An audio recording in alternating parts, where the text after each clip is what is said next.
Hello friends, welcome to our channel. Pandian store serial இன்றைக்கி என்ன promo நடந்துச்சுன்னு பார்ப்போம். இங்கே வீட்டில் வந்து அரசி எல்லாருமே உட்காந்துருக்காங்க. ஆனால் செந்தில் வராரு. ரொம்ப ஓவராக தான் நடிக்காது, அதான் வீட்டில் அப்பா இல்லைல்ல, அப்புறம் என்ன படிக்கிற மாதிரி நடிச்சுக்கிட்டு இருக்கேன்னே. அண்ணே அப்படிலாம் ஒன்றும் இல்லை, நான் நிஜமாகவே படிக்கிறேன் சரியா அப்படின்னு சொல்லி அரசி சொல்கிறாங்க. பக்கத்தில் அவங்க தாய்மாமா உட்காந்து அவங்களும் ஏதோ பேப்பர் படிச்சுட்டு இருக்காங்க. இன்றைக்கி ஒரு பெரிய சந்தோஷம் காத்து இருக்குது அப்படின்னு.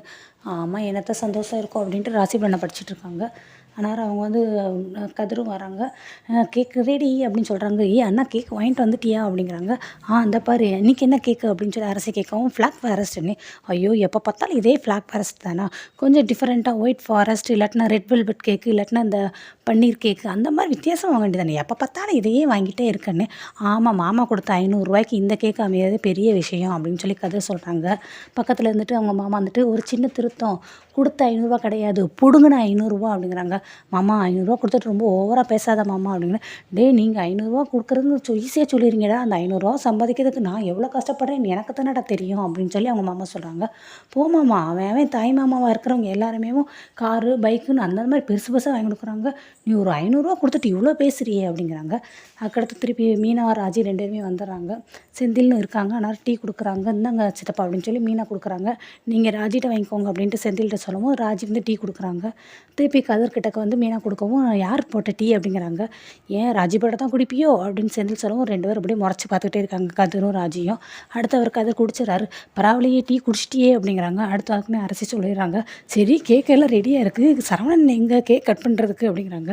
சரவணன் இங்கே தான் எங்கேயாவது பக்கத்தில் இருப்பியா அப்படிங்கிறாங்க. அம்மா அப்பா கோயிலுக்கு போயிருக்காங்க, ஒருவேளை அவங்க கூட அண்ணன் போயிருப்போன்னே. வாய்ப்பே இல்லை, நான் தான் பார்த்தேனே, அப்பாவும் அம்மாவும் மட்டும்தான் கோயிலுக்கு போனாங்கன்னு கதிர் சொல்கிறாரு. அவங்க தாய்மாமா சொல்கிறாங்க, ஒருவேளை ஆஃபீஸ் போயிருப்பானோன்னே.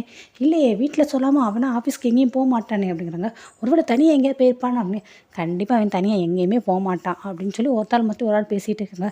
சரி ரைட்டு, நான் ஃபோன் போடுறேன்ட்டு கதிர் ஃபோன் போடுறாரு. ஃபோன் எடுக்கவே இல்லை. என்ன அண்ணே ஃபோனை எடுக்கவே மாட்டேங்கிறானே, ஃபோன் எடுக்காமல் அப்படின்னா எனக்கு வேலை அப்படின்னு அவங்க தாய்மாமா கேட்குறாரு. ஸோ இப்படிலாம் பேசிகிட்டு இருக்காங்க. சரி, இன்னும் அப்பா அம்மாவை காணும் அப்படிங்கிறாங்க. கரெக்டாக அவங்க உள்ளே நுழையிறாங்க.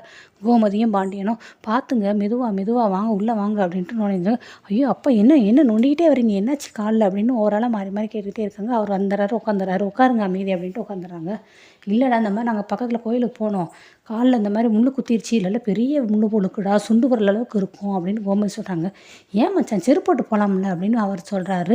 உடனே அவங்க தாய்மாவை பார்த்து மறைக்கிறான். அதுக்கடுத்து இன்னொருத்தவங்க சொல்கிறாங்க, பைக்கில் போக வேண்டியது தானே.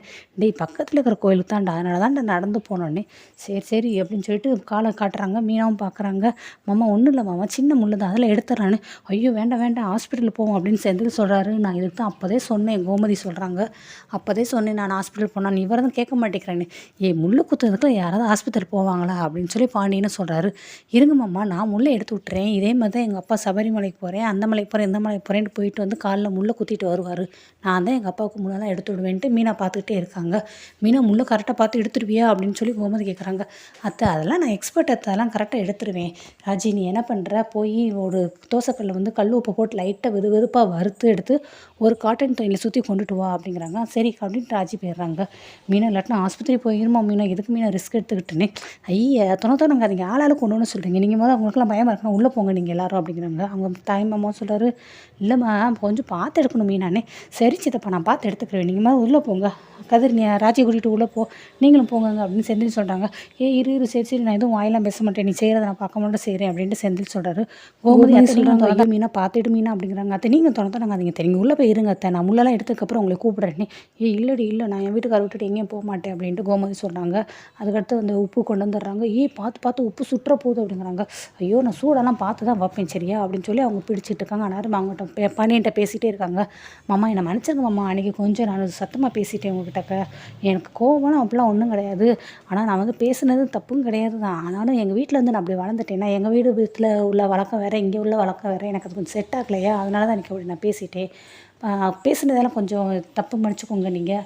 ஆனால் பரவாயில்ல, நான் இனிமேல் இந்த வீட்டுக்கு ஏற்றப்பல செட்டாக மாறிக்கிடுவேன், நான் கொஞ்சம் செட்டாக டைம் ஆகும், மாறிக்கிடுவேன் அப்படின்னு சொல்லி இப்போ பேசிக்கிட்டே இருக்காங்க. எல்லோரும் அவங்க பேசுகிறதான் கேட்குறாங்க தவிர முள்ளை யாருமே கவனிக்கல.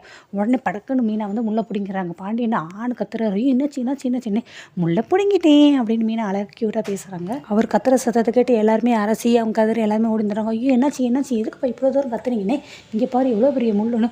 எம்மாடி எவ்வளோ பெரிய முள்ளை பிடுங்கிருக்கீங்க நீ அப்படின்னு சொல்லி மீனா பார்த்து கேட்குறாங்க. ஆமாம், அவ்வளோதான் முள்ளை பிடுங்கியாச்சு, இனிமேல் நம்ம மஞ்சள் வச்சு ஒரு காட்டன் துணி வச்சு கட்டினா போதும், சரியாயிரும் அப்படின்னு சொல்லிட்டு இருக்காங்க. நெக்ஸ்ட்டு அதுக்கடுத்து எல்லாருமே சரி இங்கே எல்லாருமே இருக்குமே கதிர் எங்கே இவ்வளோ சத்தம் போட்டு நானே காணோன்னே அதை தான்க்கா நாங்களும் இவ்வளோ நேரம் தேடிட்டு இருக்கோம் அப்படின்ட்டு கோமதிட்ட சொல்கிறாங்க. அதுக்கடுத்து எல்லாரும் மூக்கு வந்து ஸ்மெல் பண்ணி பார்க்குறாங்க. என்ன எல்லாரும் மூக்க பார்க்குறீங்க உறிஞ்சு உறிஞ்சு பார்க்குறீங்க அப்படிங்கிறாங்க.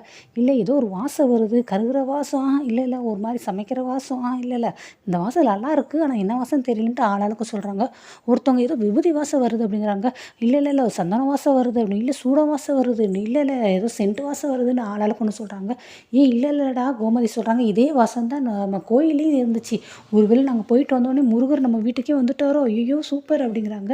அடுத்து பார்த்தா வீட்டுக்குள்ளே ஒருத்தவங்க நுழையிறாங்க. நல்லா ஆரஞ்சு கலரில் வேஷ்டி சட்டை போட்டு கழுத்து நிறைய மாலை கொட்டை ருத்ராட்சம் இந்த மாதிரி எல்லாம் போட்டுட்டு வர்றாங்க. கடைசி யாருன்னு பார்த்தா அது சரவணன். எல்லோரும் பார்க்குறாங்க டே சரவணன் என்னடா இது கோலம் அப்படிங்கிறாங்க. அவர் சிரிச்சுக்கிட்டே இருக்காரு. என்னடா நீ இப்படி சிரிச்சுக்கிட்டே இருக்க என்னடா விஷயம் என்ன அர்த்தம் அப்படிங்கிறாங்க. அரசிங்க கேட்குறாங்க அண்ணே நீ ஏதாவது ஃபேன்சி ட்ரெஸ்ஸில் காம்படிஷன் சேர்ந்துட்டியா அப்படின்னு பார்த்தா உங்கள் ஆஃபீஸில் ஃபேன்சி ட்ரெஸ் இல்லாமல் வைக்கிறாங்க அப்படிங்கிறாங்க. இதை பேசுறது கேட்டு மீனாக்கு ராஜி பயங்கர சிரிப்பாக இருக்குது. அவங்க ரெண்டு சிரிச்சுட்டே இருக்காங்க.